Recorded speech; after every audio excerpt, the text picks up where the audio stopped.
नमस्कार, आप देख रहे हैं जनहित टाइम्स। मैं हूं आपके साथ समीक्षा तिवारी। अमेरिका में होने वाले राष्ट्रपति चुनाव से पहले उम्मीदवार ट्रंप पर जानलेवा हमला हुआ है।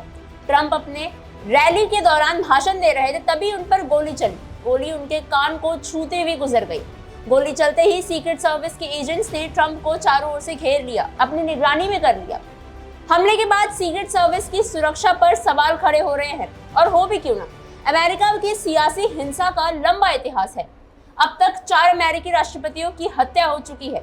अमेरिका बहुत डेवलप्ड देश है, लेकिन आखिर क्यों नेताओं की सुरक्षा में इतनी कमी देखने को मिल रही है? क्यों सीक्रेट सर्विस की सुरक्षा अपनी सर्विस पर खड़े नहीं उतर पा रहे? आइए आपको इसके कुछ और पहलू हम बताते हैं। 14 अप्रैल 2012 की बात है, जब अमेरिका के राष्ट्रपति बराक ओबामा थे। उस दौरान राष्ट्रपतियों और पूर्व राष्ट्रपतियों की सुरक्षा में लगी अमेरिका की जानी मानी खुफिया एजेंसी सीक्रेट सर्विस के 11 एजेंटों को जबरन छुट्टी पर भेज दिया गया था। ये एजेंट राष्ट्रपति ओबामा की सुरक्षा में लगे थे जब उनका कोलंबिया दौरा होना था। दौरे से पहले वहां पहुंची सीक्रेट सर्विस की ये एजेंट सिक्योरिटी को ताक पर रखकर कोलंबिया के कार्टाजेना के एक होटल के कमरों में वैश्या लेकर आए थे। ये बात तब खुली जब इन वैश्याओं में से एक के साथ पेमेंट को लेकर विवाद हो गया। ये खबर उस वक्त अमेरिकी मीडिया की सुर्खियां बन गई थी। इस घटना के बाद सीक्रेट सर्विस ने अपने एजेंटों के लिए कुछ नए नियम लागू किए। इनमें से ये नियम बनाए गए कि अगर कोई एजेंट सुरक्षा में लगा हुआ है तो उसे 10 घंटे से पहले ऐसे होटलों या इमारतों में जाने की अनुमति नहीं होगी। साथ ही उसे 10 घंटे से पहले शराब पीने की भी मनाही होगी। पूर्व अमेरिकी राष्ट्रपति डोनाल्ड ट्रंप पर हमले के बाद सीक्रेट सर्विस पर फिर सवाल मंडराने लगे हैं कि क्या ट्रंप की सुरक्षा में चूक ऐसी लापरवाहियों का नतीजा है या कुछ और।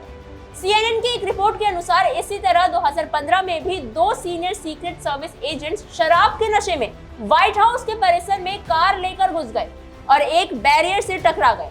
जुलाई 2022 में जब राष्ट्रपति जो बाइडेन मध्य पूर्व यानी मिडिल ईस्ट का यात्रा कर रहे थे, उसके दौरा कर रहे थे, उस वक्त भी माचेन यहूदा के होटल में राष्ट्रपति की सुरक्षा में लगे सीक्रेट एजेंट ने एक महिला पर हमला कर दिया था। अमेरिकी सरकार ने फौरन उस एजेंट को इजराइल से अमेरिका भेज दिया। उस एजेंट को इजरायली पुलिस ने कुछ समय तक अपने हिरासत में भी रखा और पूछताछ की। ऐसे तो यूनाइटेड स्टेट्स सीक्रेट सर्विस का आदर्श वाक्य है भरोसे और विश्वास के योग्य।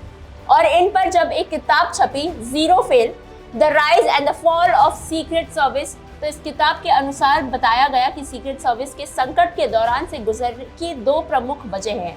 पहला ये कि सीक्रेट सर्विस बहुत सारे राज रखती है, लेकिन कई बार उनका ये राज ही उनकी गलतियों को छुपाता है, उनके कदाचार को भी छिपाया जाता है, जिसे लोकतंत्र में कोई बर्दाश्त नहीं कर सकता। किताब के अनुसार सीक्रेट सर्विस दरअसल अमेरिका के होमलैंड सिक्योरिटी की सौतेली संतान की तहत बन गई है।